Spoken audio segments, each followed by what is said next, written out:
Well,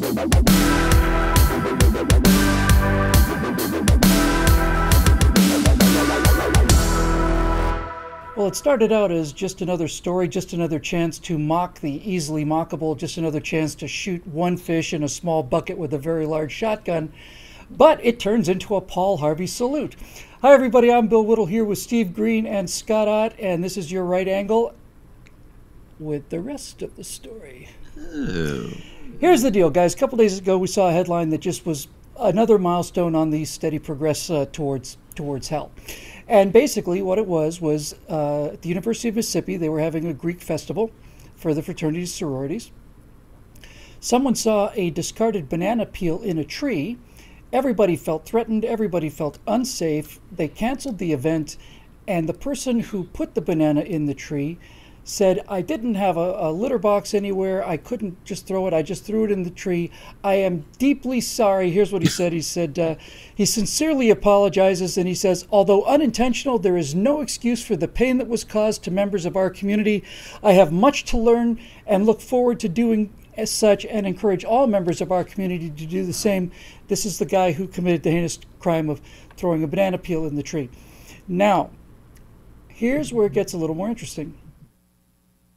Turns out that there was some precedent for something like this, and it looks like at American University in Washington, D.C., when they had their first black female student president, Taylor Dumpson, apparently somebody put bananas in the trees at American University, and they wrote Harambe bait. Remember Harambe was the gorilla that was killed in the school and so on? So here's the part that's interesting. It certainly makes the panic on the part of these students understandable anyway, at least understandable. But the bigger issue is, so what are you going to do in life when life throws you bananas in trees, Scott? I mean, assuming that it wasn't done by other progressives because they have a nasty habit of doing things like that just so they can blame it on us. But let's just assume it was, in fact, racially tainted hate speech. What do you do? They shut down the entire event. Everybody felt very unsafe. Well, I think it's kind of giving into the terrorists, so to speak, if you really think that there were terrorists involved here, if you think that there was somebody who was intending to intimidate, and from, all accounts so far, it doesn't look like it was that situation, but let's just say it was. Let's say that the guy threw a banana peel in a tree thinking that that would intimidate people and send a racial message. Well, you cancel the event. What do you do to that guy? You validate him. You say, see the power you have, you solitary, hateful SOB. We are going to just change our lives because of something you decided to do, perhaps on a whim. Even if there was a lot of planning involved and there had been 13 dozen bunches of bananas hanging from the tree, do you cancel the event? I don't think so. And I think this cowardice that comes from this triggering, what do you call this? It's a plague of people who feel triggered by everything that happens. It actually feeds into the kind of hateful people who would send a message like that. And so the best thing we can do to all these people is treat them like what they are. It's a blip. They're nothings. They're meaningless. They're idiots throwing, hanging bananas from trees. Now, if you think that there's some sort of physical threat that's been manifested and you've got intel about guns or bombs or something like that, then you react differently. But in this case, I don't see any of that. And I think that the cowardice of the response gives credence to the action, even if it were intended.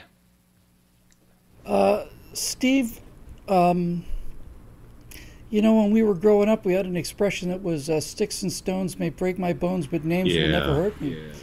Now it's sticks and stones may break my bones. Names also will break my bones. Sharp looks, unintended feelings, some kind of a different kind of a decoration on a building that we don't like, somebody's name from 200 years ago. All of these things will break my bones. When you think about this idea that people are becoming so emotionally fragile that this kind of thing causes the whole school basically to shut down. I know a number of people who are on SEAL Team 8, for example, and I don't imagine that they would be terrorized by this. And I know, I'm not trying to be flip here, I'm trying to make a point. Yeah. The reason that the people I know on Special Forces aren't terrorized by a banana in a tree is because they're mentally prepared, they're mentally tough, and they face real threats all the time. And this generation never has. Yeah, the SEAL Team guys, whether it's SEAL Team 6, SEAL Team 8, whatever, they aren't easily triggered because they maintain proper trigger discipline at all times. Yeah, well played. Listen, there's something I started noticing maybe 30 years ago. We were getting warning labels on everything. And this is in the physical world. Everything had to be brought down to the lowest common denominator of human stupidity.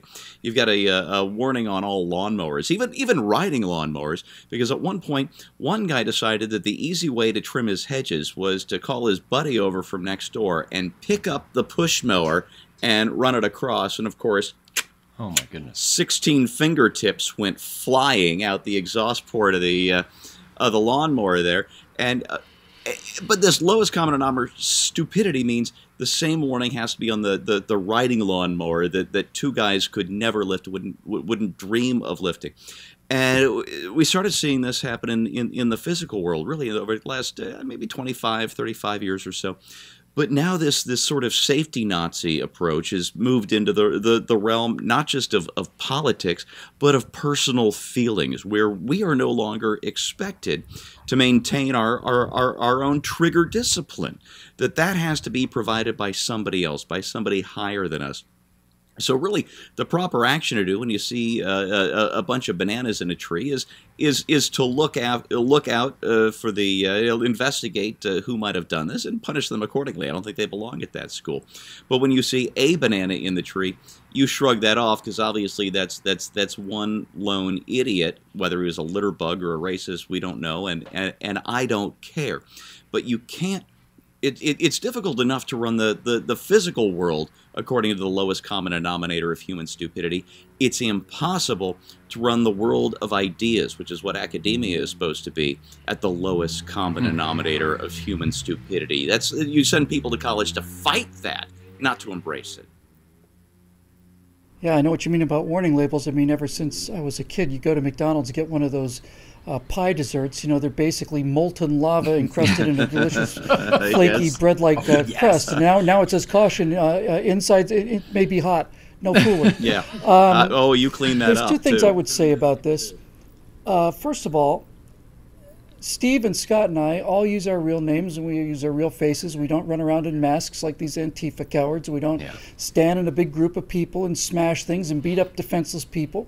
And because we stand up for what we believe in and use our own names and our own faces, we get a lot of hate out there. We get a lot of hate mail. We occasionally get death threats.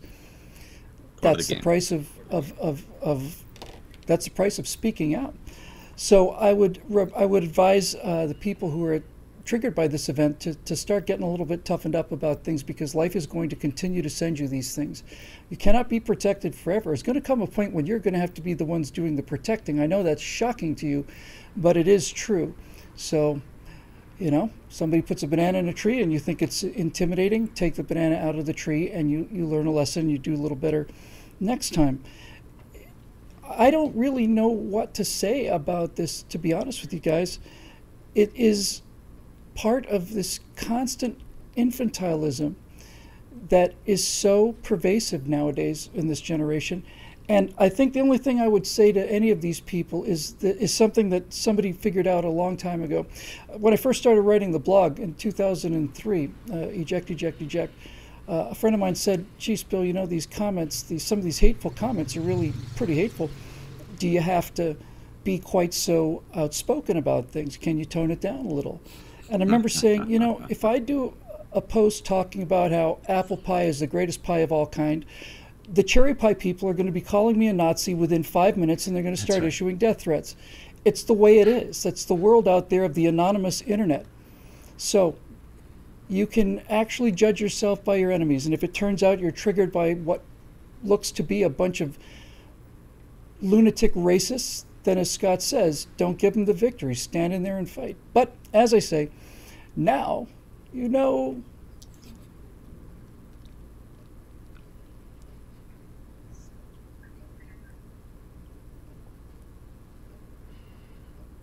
The rest of the story.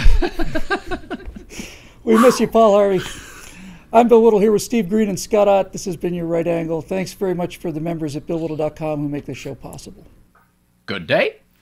Good day.